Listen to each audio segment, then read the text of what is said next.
টাকা সংসার খরচ, আর বাকি 2,000 টাকা মার ওষুধ খরচ, শুধু বাইরে লেখাপড়ার খরচ। আল্লাহর রহমতে কোনোরকম চইলা যায়। তোমার পরিবারে তোমরা কয়জন সদস্য? আমি, আমার ছোট ভাই আর আমার মায়। তোমার আব্বা কই? তোমার আব্বার কি হয়েছে?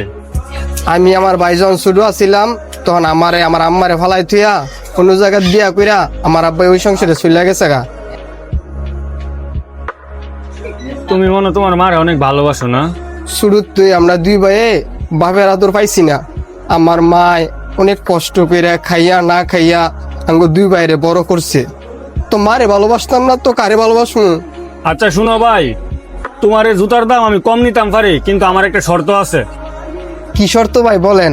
তাইলে তুমি যে তোমার আম্মার পায়ের মাপ নিয়ে এসো একটা কাঠি দিয়া, ওই কাঠিটা আমারে দিয়া যাও। তাইলে এই 800 টাকার জুতা আমি তোমার কাছে 400 টাকা রাখবো। কি ব্যাপার, মহাজনী কি পাগল হয়ে গেছে নাকি? সামান্য একটা কাঠির লাগা